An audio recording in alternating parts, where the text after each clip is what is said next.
Hello! Narinig mo na ba yung term na VUCA world? Or nalilito ka na sa mga pangyayari ngayon dahil dito sa pandemic? Medyo nai-stress out ka na, no? Yan ang i-discuss natin ngayon dito sa Truly Happy One. Hello po, I'm Eric Calugdan together with Sir Enrico Garcia.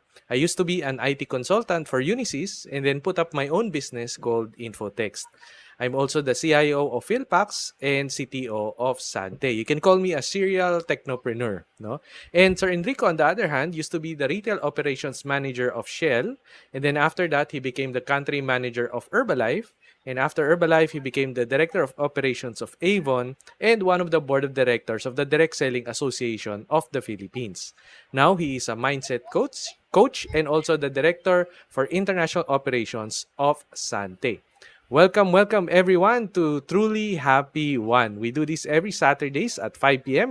via Facebook Live and YouTube Live where we discuss world-class Pinoy excellence, no? And how do we become world-class ourselves? Now, before we go to our main topic, no, let us know where you are watching from. If you're watching from Mandaluyong, type niyo lang dyan sa comment section, watching from Mandaluyong. If you're from Dubai, type nyo na rin dyan sa chat section sa YouTube, watching from Dubai, para alam natin kung hanggang saan umaabot itong ating broadcast. Also, this is an interactive webinar, no? So if you have questions or feedback, you can type it in the chat section or sa comment section dyan sa baba. Miss Annalyn May Mendoza is watching us, Sir Enrico. Thank you po for watching. Wow, thank Ayan. you. Thank And you. wag na rin kayo mahiya. Please like, comment, and tag your friends, no, na tingin yung medyo na-stress out na sa mga pangyayari ngayon. Etong tinatawag na VUCA world nga, no. I-tag nyo sila sa comment section para mapanood din nila to at matulungan din natin. And wag na rin kayo mahiya. Share nyo rin to sa wall ninyo and subscribe na rin kayo para wala kayong ma-miss na mga future episodes dito lang sa Truly Happy One. No, merong red na subscribe button dyan sa baba sa YouTube. Click nyo lang yan. Walang bayad yan.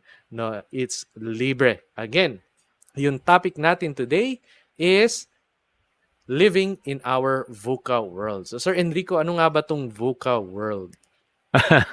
Good afternoon, Eric, and good afternoon, of course, to our viewers. No, so tama yung inexplain ni Eric yung, di ba, so much disruption, so much uncertainty, and this word came from yung American War Academy, diba? So they use this acronym to describe ano yung current, actually this is a few years back already, and this is because of all the change that's happening. So tignan natin yung ating acronym para maintindihan ng viewers natin yung sinasabi natin, di ba? So yan, di ba? How to manage in a VUCA world, di ba? So VUCA stands for volatile, uncertain, complex, at ambiguous. Ibig sabihin, the environment is constantly changing, right? Like let's take COVID, okay? That was a big change. And then from GCQ, MECQ, ECQ to and then the changes happening not just because of COVID, di ba? But technology, di ba? All of a sudden, people don't even remember BlackBerry, di ba? Which at its prime held 50% of the market share in terms of number of units. Nobody even remembers that, di ba?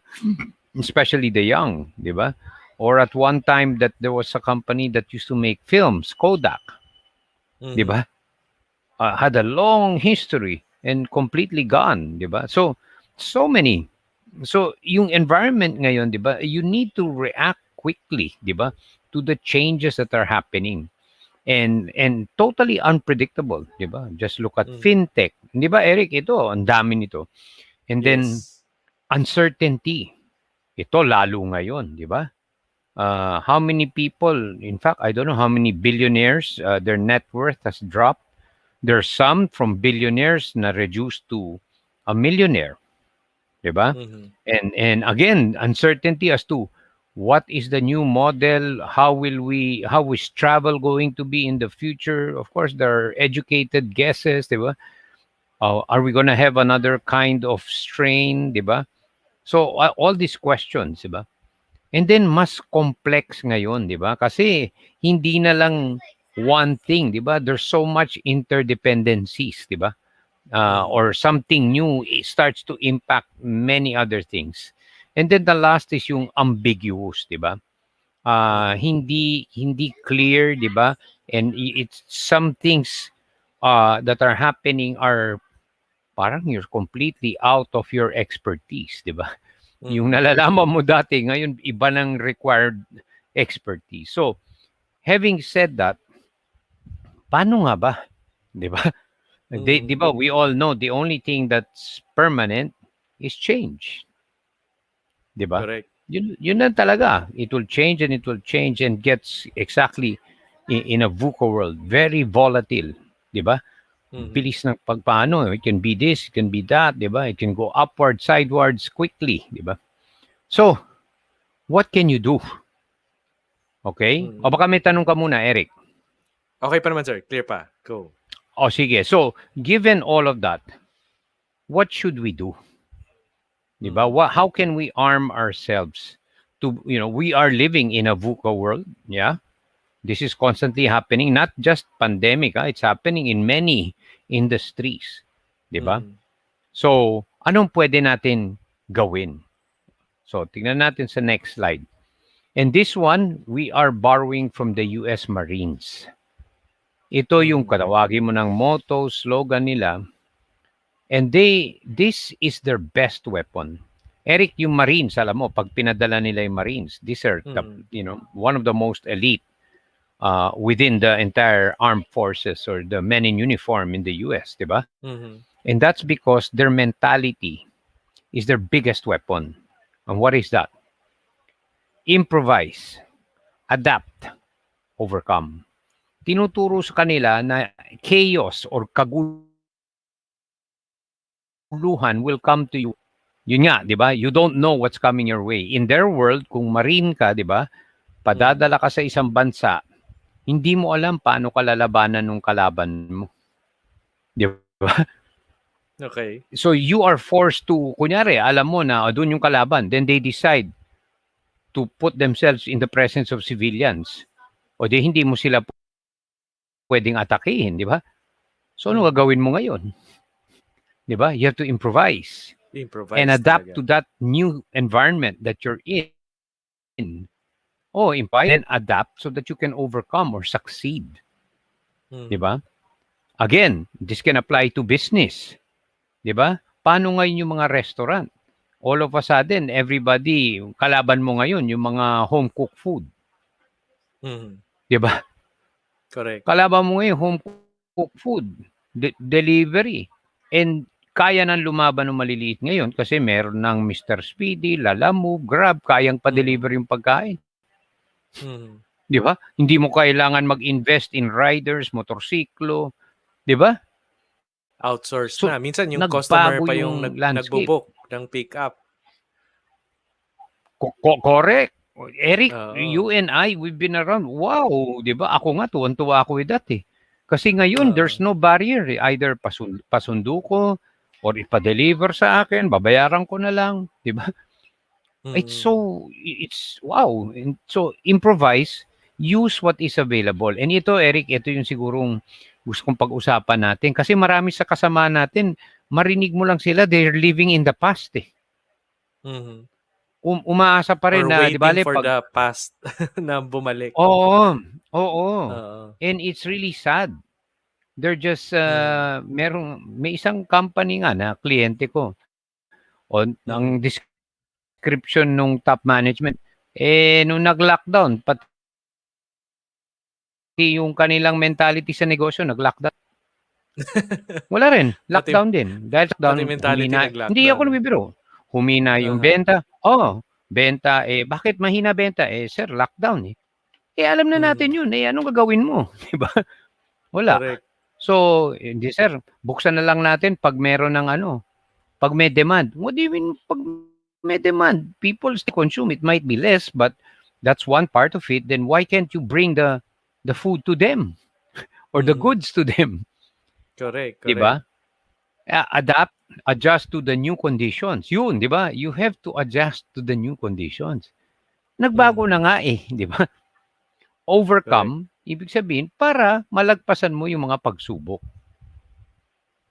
Mhm. 'di ba? And this, Eric, to me, goes beyond just COVID. In fact, ito yung tinatawag natin na growth mindset, 'di ba? Mhm. Ito yun, it's a mentality. Kaya kahit anong ibato mo sa Marines, tanggalan mo ng baril, tanggalan mo ng lahat, bigyan mo lang ng kompas yan at machete, bato mo yan sa jungle, mabubuhay yun. Mhm. They will, kung Correct. wala nun, hahanap yun. Anong pwede kong gamitin? Titingin sa mountains, sa stars, para makakuha ng sense of direction. Mhm. Di ba? It's the Mhm. mentality. Di ba? Mhm. So, no matter what you throw to them, they'll improvise, they will adapt, and overcome. Yan, galing. Improvise, adapt, and overcome. Ayan, nanonood po sa atin, sir, si Philip ko. Awesome, sabi niya, viewing from Manila, Philippines. And also, Buena Fe Salamat. Frias, watching Of from course. Thank Mandaluyong. you. Ayan. Thank And you, Buenafe. si Mama nanonood, Edith Kalugdan, is watching us. Oh, wow, tita, Ayan. kamusta? Good to see Dulce you here. Vitog is also watching. Ayan. So kung meron po Thank kayong you. mga questions or feedback sa ating topic for today, type nyo lang dyan sa comment section or chat dyan sa YouTube section. Ayan. Okay. So, yung VUCA world, no? Ngayon nga itong pandemic, itong COVID, ito talaga yung pinaka-cause, no, ng volatility, ng uncertainty sa environment natin ngayon. Pero meron pang isa pang upcoming na malaking event din at least for the Philippines, no, which is yung elections. Correct. Anong tingin yung magiging effect ng election, sir, dito sa tinatawag nating VUCA world? Well, obviously, it's part of that, di ba? There's a lot of uncertainty, di ba? And volatility, like, sino ba talaga yung magiging final candidates, di ba? Mhm. Meron pa yan hanggang November 15 na pwede pa magbago, di ba? So, Mhm. ayan nga, marami nangyayari. They just are waiting. Pero Mhm. actually, ang tanong ko naman, di ba, is wala ka naman talagang direct control dun sa magiging outcome nun eh, di ba? Correct. So, di ba, whatever comes your way, then you need to adapt, di ba? Mhm. Kung sino man yun, you adapt, di ba? At Yep. saka that's just one part yung elections, di ba? There's so Mhm. many other things that make it volatile. Will we have new variants other than Delta? Oo. We don't we Aside don't from know. Delta, correct. We don't know, 'di ba? Correct, correct. Will all of a sudden will our herd immunity magiging endemic na lang ba itong COVID, meaning parang yung flu, Mhm. kasama na ng ating pamumuhay, 'di ba? It happens and then we know it's a season of flu and people get the flu and then eventually recover. When will that Mhm. happen? We don't know, 'di ba? Correct. So it's really hindi mo, if you waste your time there, stress ka. That's why a lot of people get stressed, 'di ba? Even Mhm. with school, my daughter, 'di ba, nabe-burn out sila sa online. Mhm. And the truth is, we really don't know kailan magfe-face to face. I really feel for them na mahirap nga naman, 'di ba? Not just the student, even the professor, 'di ba? Mhm. Pero the mentality lang ang makokontrol mo eh. I keep telling her nga, but that's the condition right now. You just use what is there. You adapt, 'di ba? Correct. Kung ano Correct. kung ano yung I-improvise wala. na. Oo, Oo, 'di ba? oo. 'Di Correct, ba? correct. Is the mentality. So the Mhm. Marines, balik tayo sa Marines, Mhm. hindi yung armas nila ang Mhm. pinaka-powerful weapon. It's the way their mind has been trained. That's the Correct. most powerful weapon. More than the Yep. gun, Yep. 'di ba? Ayan, sabi ni Dulce Vitog watching from Mandaluyong. Ayan. And Miss Salamat, Lai Dulce. Brondial from VNG also watching from Oh, Mandaluyong din. salamat po. Oh, Jonathan Petalver watching from the Global Academy New Zealand. Nasa New Zealand na wow. siya. Building leaders, leading Ganun builders. ba? Nandun na ba si Coach Oo. Jonathan? Wow. Yes. Galing Ayan. Coach Jonathan, salamat. Question from Buenafe. If COVID-19 virus didn't get to exist, would our world be much less fast-paced as it is today? Well, it is still fast-paced no matter what, 'di ba? Because this is just another, 'di ba? Even Mm. without COVID, you would have had advancements in technology and changes in business because of those advancements, 'di ba? Mhm. Some will be obsolete, some will be the new thing. So it's wala talaga eh. The rate of change ngayon, ikaw Eric, you notice lalo sa technology is so fast, Yep, 'di ba? exponential yung change, Grabe. grabe. Oo. 2 years, dati magpa-plan kami during my time, many years ago, you could hold on Ah, to that plan for a decade. Ngayon, 2 years at most. sobrang tagal na. Oo, Sobrang tagal na obsolete na ng 2 yun. years. Oo, oo. Obsolete na yun. You have to Correct. revise it, di ba? Correct, correct. So, that Actually, would be naging my, challenge. Yeah, yeah, naging challenge 'yan sa IT industry eh. Yung sobrang bilis nung pace ng ano no, nung improvement ng computing power ng mga technologies na available. Na kapag meron kang project na ang projection mo is 1 year to develop, by the time na natapos mo na yung project, may bagong wala na. technology na na, Correct. na mas fit, na mas relevant gamitin kaysa dun sa sinimulan mo a year ago. 'Di ba? So talagang mahirap kaya nga nauso rin yung agile development ng systems no na yung agile is based on kung ano yung kailangan ngayon ng user i-deliver agad, 'di ba? And tingnan Correct. kung may kulang, then adjust, kung may kulang, adjust, kung may ma-improve, improve, no? Kasi kapag masyado mo siyang yung before yung tinatawag na waterfall method, no, na kailangan mo nang matapos itong phase na to, before itong phase na to, ano eh, ma-expire na lang yung technology na ginagamit mo before mo pa siya magamit, before magamit ng mga end users. Correct. Correct. It's just happening so fast. Kaya nga, hindi mo naman makokontrol yun. Di ba? Kaya Mm. talagang gustong-gusto ko yan yun sa US Marines. Na, we attended that. Eric, you remember in one of the Mm, correct. trainings Yep. abroad, di ba? Yung boot Oo. camp, di ba? So, talagang ganun is the mentality.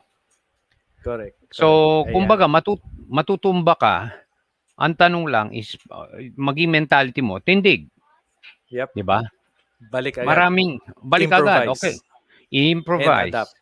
Oo. And then Ayan. so that you overcome. Yeah. Ann Bautista Pimentel is watching and CJ Teodoro is watching. Ayan. Thank you Oh, po. wow. Thank you. Sabi Thank ni you. Philip ko, according to business, the new goal is connectivity. The information is very valuable now. Correct. Yeah, agree. Yeah, the new goal is Yes, no? connectivity. Like Yeah, yung last ano nga yung last week na episode natin no, na mention ko na before this pandemic, before this lockdown, the way we shop, no? Pupunta tayo sa mall, may 'di ba may term nga tinatawag na window shopping. Punta ka lang, tingnan mo yung box, yung likod, yung specs, saan gawa, ganyan ganyan. Hawakan mo lang, mabigat ba siya, solid ba siya, yung mga ganun.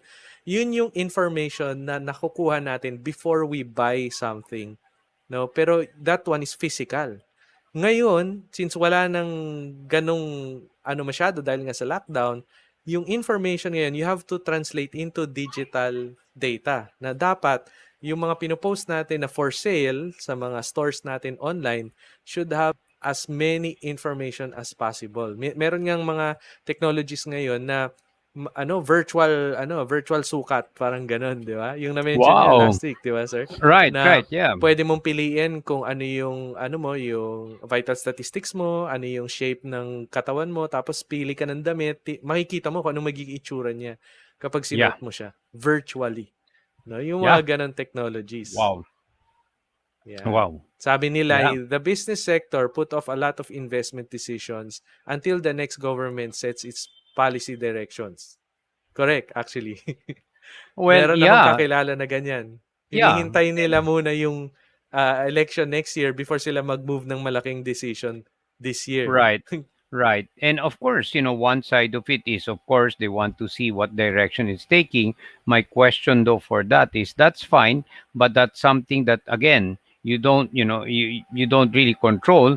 My question is, in whatever industry you're at, it's good if you have that time, if you can have the luxury of that time to stay still, diba? Mm. Because obviously, uh, players in whatever industry will be doing things, right? So you don't control, diba? So you have to weigh that carefully. What I'm saying is, I guess, staying put in place is probably the worst thing to do. Mm. You have Maybe to do move. something else, no, na hindi Yes. maapektuhan siguro ng next ano ba tawag dito? Next administration kung may Right. change or wala, 'di ba? So do Right. something pero not stay still. Yes. Ayan. Yes. Sabi ni Bonifay, businessmen should find new ways and see the opportunities that lie within the challenges rather than letting fear of the unknown drive their motivation down. Correct. Yeah, of course, it's always, 'di ba? Napag-usapan natin 'yan, 'di ba? It's always totoo naman 'yun, 'di ba? The unknown, the uncertainty, kaya tendency is not to move, 'di ba? Kasi nga Mhm. it's not, you don't know, you've never been in this situation, 'di ba? But Correct. that's the worst thing you can do, 'di ba? Is to stand still, 'di ba? Yep. Yep. Ayan, may user din tayo from Laguna. Thank you po for Wow, watching from thank you. Laguna. Ayan. Thank you. Yeah. With the uncertainties and volatility, how is the decision to shift priorities likely to be done from time to time? Well, I think one of the ones that became very clear, yung binanggit nga ni Eric, yung non-essentials, or people got rid of non-essential expenses, di ba? Like luxuries and all of that. And of course, that impacted those people in that business, di ba? People started shifting to essentials, specifically health, di ba? Their physical health, di ba? In buying supplements, it's ridiculous. Vitamin C for most people out of stock. Mhm. Inventory levels of 8 months, 9 months depleted in one go. So Mhm. you really see the shift, di ba? And yet there were other industries that got killed because of that, like yung luxury nga, di ba? And then pati yung attitudes nag-shift, di ba? Correct. So yeah, that's the volatility now. And yun nga, you were once, the darling of a particular industry. All of a sudden, wala na. 'Di ba? Lalo Yep. yung luxury. Because part of the luxury is the ambience, the experience. 'Di ba? Correct. Correct. In Yeah, si store. Melanie. Melanie Longno is also watching from Antipolo naman, Oh, from hello, PNG yan. Melanie. Hello, Miss Yeah. Melanie. Thank you for watching. And Yes. question, is the shift from physical money to an almost cashless world unavoidable? I wouldn't say, well, it's inevitable. Ibig sabihin, mangyayari. 'Di ba? And Mm. it's not really cashless, 'di ba? It's contactless. Meron pa Yeah. rin naman, 'di ba? It's contactless, hindi na lang physical money, pero may Mm. value pa rin, 'di ba? And that can take different shapes and forms, 'di ba? Like in Mm. China, remember Eric, as 3-4 years ago, the traded Yeah, oo. was already $5 trillion. Mhm. $5 trillion In on digital, no? contactless. Oh, Oo, in contactless. contactless payments. Yeah. Oh, Kapag it nandoon made ka up. nga daw, weird ka kapag may dala kang cash. Correct. 'Di In ba? fact, may friend kami dito, Amerikano siya. His job Mhm. requires him to visit their operations. It's call center operations in, Mhm. I think, Shanghai. He Mhm. wanted to buy Starbucks. They wouldn't accept his money. They only wanted to accept WeChat Pay, WeChat, Alipay. tsaka Oh, Alipay, oo. yeah. And he had a hard time. Mhm. Baliktad. Correct, Meron correct. siyang physical money pero, 'di ba? So Yep. yun yung mangyayari, and lalo tayo ngayon, 'di ba? Ano yung GCash, how many 100% increase, 'di ba? Mhm. Mhm. GCash, 'di ba? And I'm sure the Yep. other wallets, Paymaya, 'di ba? At marami pang ibang mga nagsusulputan ngayon. Yung pinaka recent is yung Paymaya, yung narinig ko nga na BSP gave the parang e-banking license na Oh, pwede na officially no sa Paymaya. So yeah, aabot tayo sa point na yun. And aside from yung mga e-wallets, nandyan din yung mga cryptocurrencies no na of global naman course. yung scope, 'di ba? Na hindi mo Mm. talaga maano yan. I mean, lalo na kapag umabot yung time na umabot tayo dun sa talagang mabibilis na mga computers na processing time nila talagang very very fast no. Yung adoption ng Bitcoin will be very widespread no. May mga countries na ngayon na tinatanggap El sila sa Salvador. El oo, Salvador. as an Legal official tender. asset. Yeah, legal Yeah. tender, and may mga investment companies na rin at mga banks din globally no na Yeah. tinatanggap siya as an asset class talaga na it's a legit asset class. So PayPal. dadating ang panahon, yeah, Yeah. na magiging PayPal. household name na rin siya. Yeah, yeah. So, kaya nga may kasabihan tayo, 'di ba, Eric? Love it or hate it, that's the reality. So you have a Correct. choice. Do you adapt to it? Pwede rin naman hindi. You can Mm. choose not to, but you might be in an irrelevant world already, 'di Correct, ba? correct. Pretty Parang soon, ano, even. aabot yung point ngayon kasi parang hindi mo ma-imagine 'no, na may tao pa na na walang internet connection, 'no? Correct. May tao na ayaw gumamit ng internet. Parang parang mahirap nang imaginin 'yon. Now, aabot tayo sa point din, maybe 5 years from now, 10 years from now, na hindi mo rin ma-imagine na hindi sila gumagamit ng GCash or hindi sila gumagamit ng crypto to pay, Correct. 'di ba? To transact, no? Correct. So, yun yung mangyayari, no? And it will inevitably yun nga happen. Yeah. Yeah. Yeah. So maganda yung sinabi mo, Eric, 'di ba? Like how many can you imagine, Eric? I recalled tuloy my story. I first used a cell phone in 1989. It was the Mhm. bag phone. Pinagtatawanan ako sa Shell noon. Aha. 1989. 1989. Okay. Okay. Yun yung Piltel, sa Piltel. kotse pa lang, 'di ba? Sa kotse ginagamit. Pwede, bit-bit ko yun. Oh, parang Talaga. ang laki talaga. Tumingin ka sa ano. Pero Okay. Eric, I kept telling them this is gonna change the way we do business. And I believed in it back then, Mhm. 1989.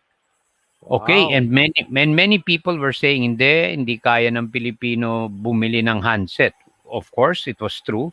And that will never coverage will be a problem, blah blah blah. To your point, Mhm. ang tanong ngayon is sino ang walang telepono?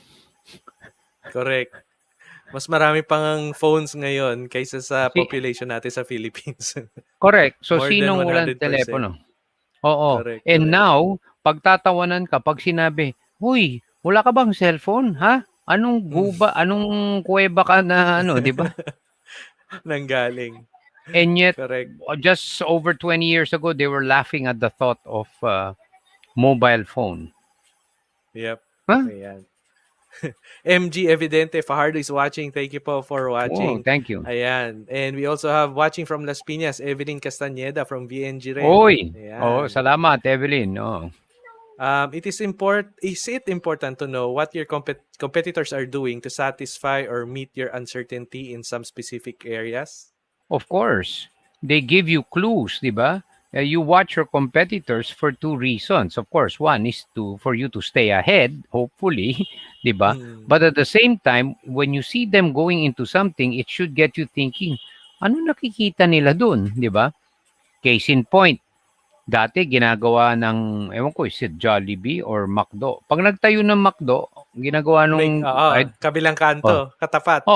magtayo ka kasi ginawa na yung homework eh. Ibig sabihin Correct, may correct. market doon, Oo. 'di ba? Oh, so that's one. Then in the oil industry ganun din. Pag may Mm. nakita kang isang brand, so there's enough there, 'di ba? Mm. O di magtayo ka na. Yun, Correct, correct. dati mag-aaral pa, but somebody said, "Why do you need to study?"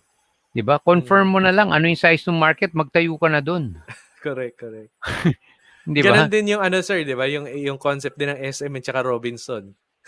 Kapag may Correct. SM doon, susunod na Robinson, 'di ba? Or susunod na rin Oh, Pure Gold, yung mga ganun. Kasi exactly, ginawa 'di na ba? nila yung study na may enough purchasing power dun sa area. Correct. Correct. Hmm. And Correct. grabe yun. Dati, it would take years, di ba? Maganda yung point mo, Eric, di ba? Dati, maglagay ka, you could enjoy Monopoly for a long time. Hindi na Mm. ngayon. Hindi na Correct. ngayon, di ba? Dami mong kalaban.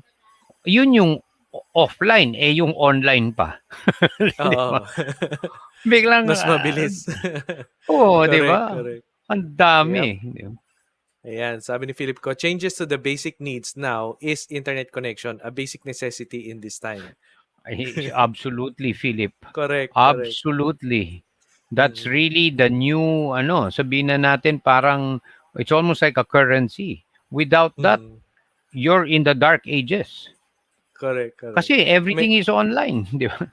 Yep. And naalala ko nga nung pumunta kami ng Palawan, no, yung may-ari nung resort, binibiro niya kami na alam mo before daw niya binili tong lupa na to na beachfront sa Palawan, ang tinanong niya muna, may internet ba dito? bago niya bago siya magtayo ng resort, magkakaroon kaya ng internet dito kasi yun lagi hahanapin, 'di ba?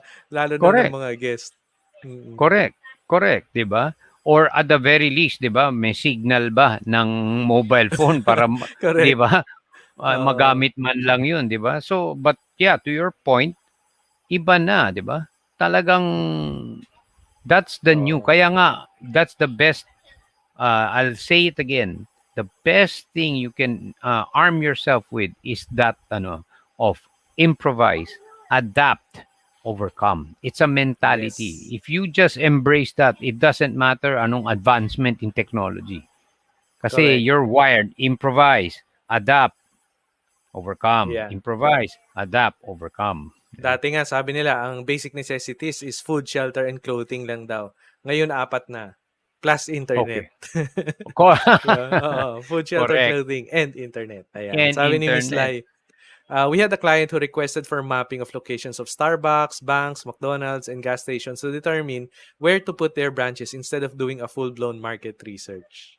Yeah, exactly, Correct. 'di ba? Yun na rin yun Exactly. eh. Yes. Oo, Ayan. Sabi ni tignan mo Benefe, lang, eh. it is in the news that whenever China develops something, it doesn't adapt with just a few years ahead, but decades in mind. Your thoughts on this strategy, sir? Oh, definitely. Look at technology alone. Grabe ang China, 'di ba? They've really naunahan na nila US in terms of technology, 'di ba? Kaya nga Mm-hmm. si President Biden is, proposing para makahabol sila. Naunahan na Mm-hmm. sila. Who would have Mm-hmm. thought? 'Di ba? Correct. Dati China, oh my goodness, so backward, kawawa naman yung mga tao. Can you Mm-hmm. imagine that?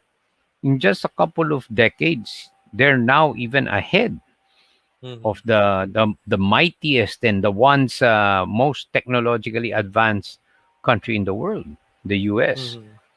Una na ngayon ang China in Correct. technology, and very Yep. soon economy. I mean, as in Mm-hmm. really soon, they'll be bigger. So, Yeah. would you Ang laki have ng multiplier nila eh. Billion agad yung multiplier eh. Grabe, 'di ba? Grabe yung Mm-hmm. changes, 'di ba? It's I never imagined they would ever. Kasi during as I was growing up, oh my goodness, China parang bundok, parang they're living in the dark ages, parang ganun. Kasi Mm-hmm. nga, 'di ba? Walang they were close to the world, 'di ba? Look at all of that now. 'Di ba? Correct. Grabe. Correct. Correct. Okay. So, ang question naman natin para sa ating mga viewers is, what are your takeaways? Ayan, type nyo po dyan sa comment section sa Facebook or dyan sa side sa YouTube. No? Ano ba yung takeaways nyo sa ating topic today? Ayan. Okay.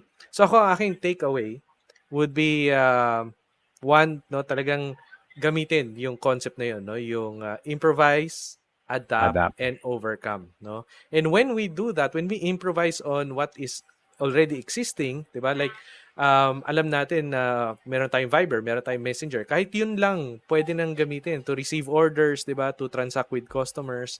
Gamitin na, improvise, 'di ba?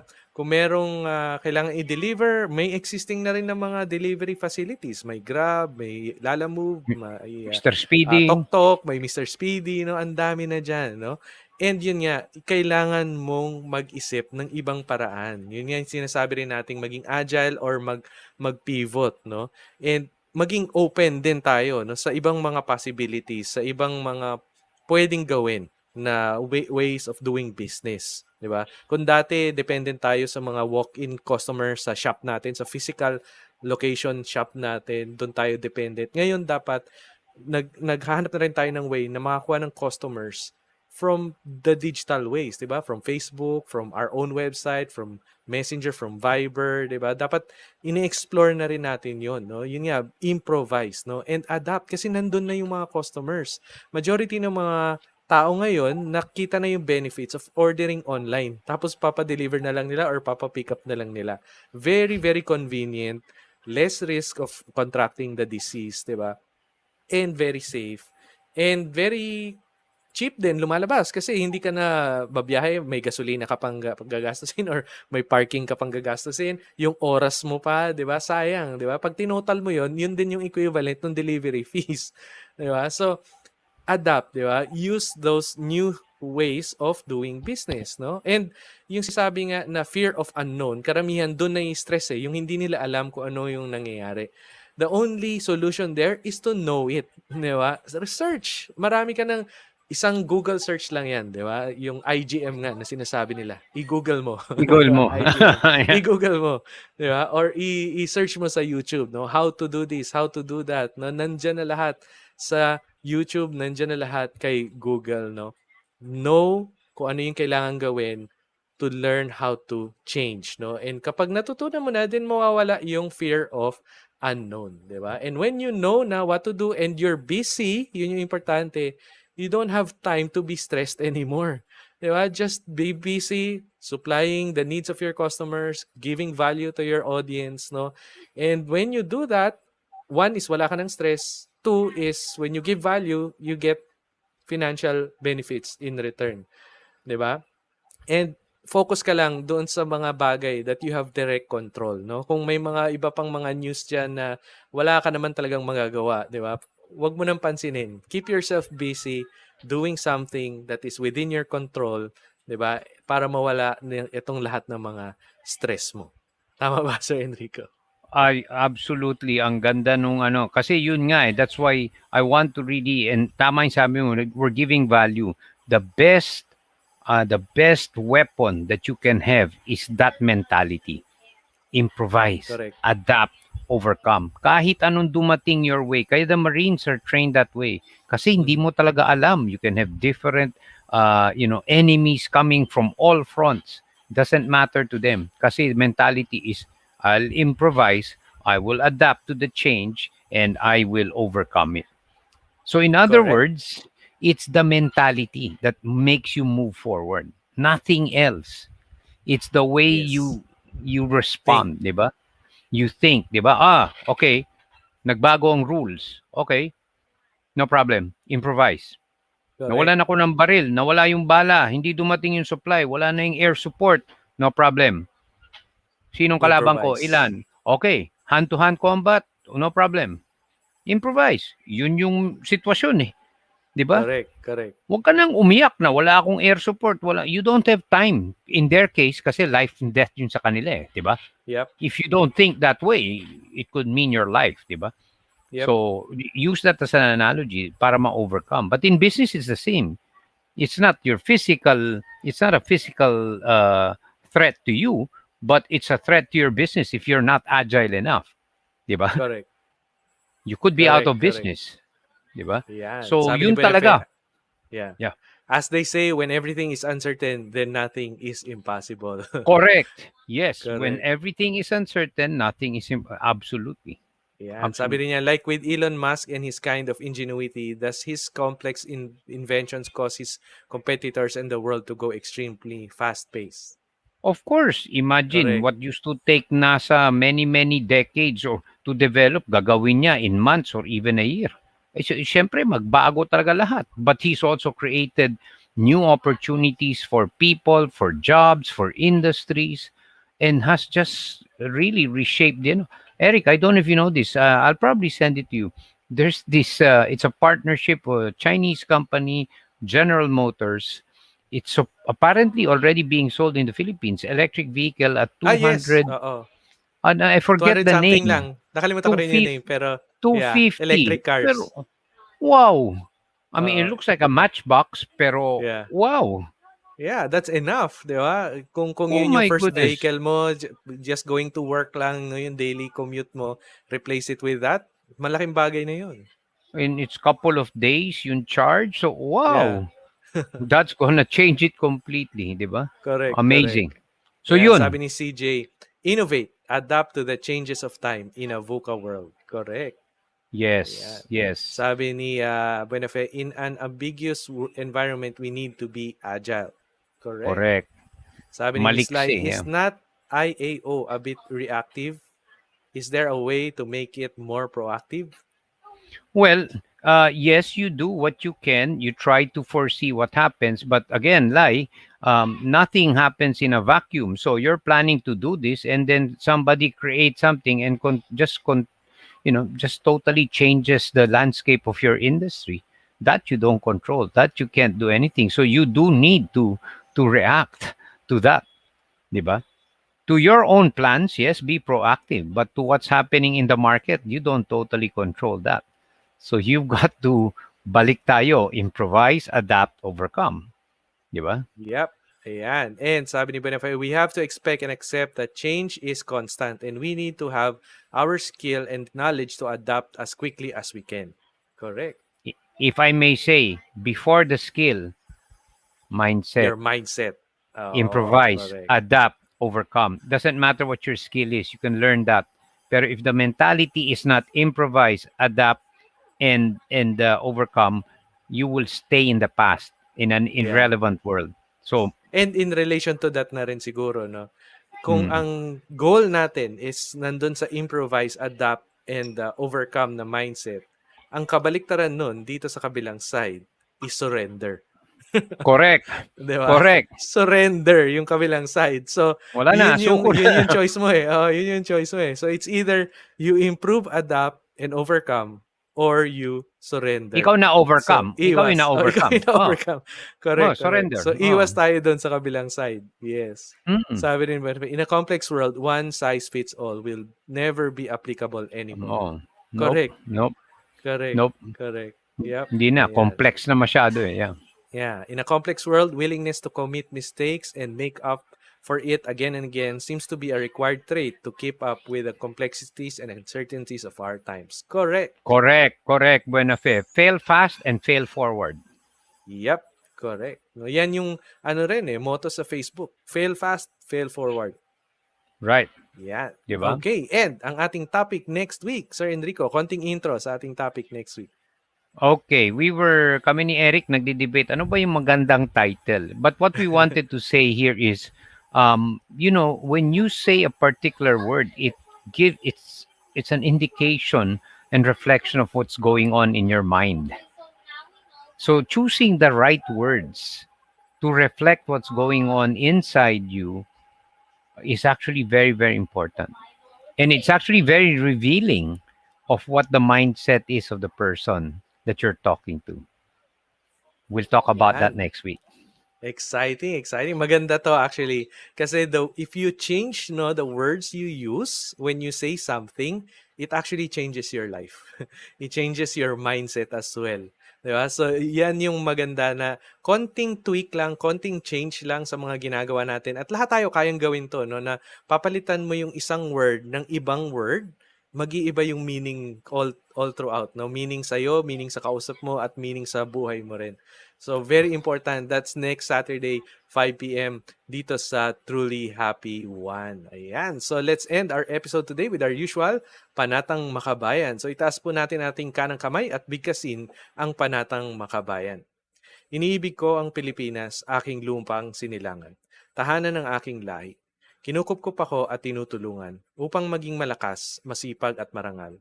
Dahil mahal ko ang Pilipinas, diringgin ko ang payo ng aking mga magulang. Susundin ko ang tuntunin ng lipunan. Tutuparin ko ang tungkulin ng mamayang makabayan. Naglilingkod, nag-aaral at nagdarasal ng buong katapatan. Ialay ko ang aking buhay, pangarap at pagsisikap sa bansang Pilipinas.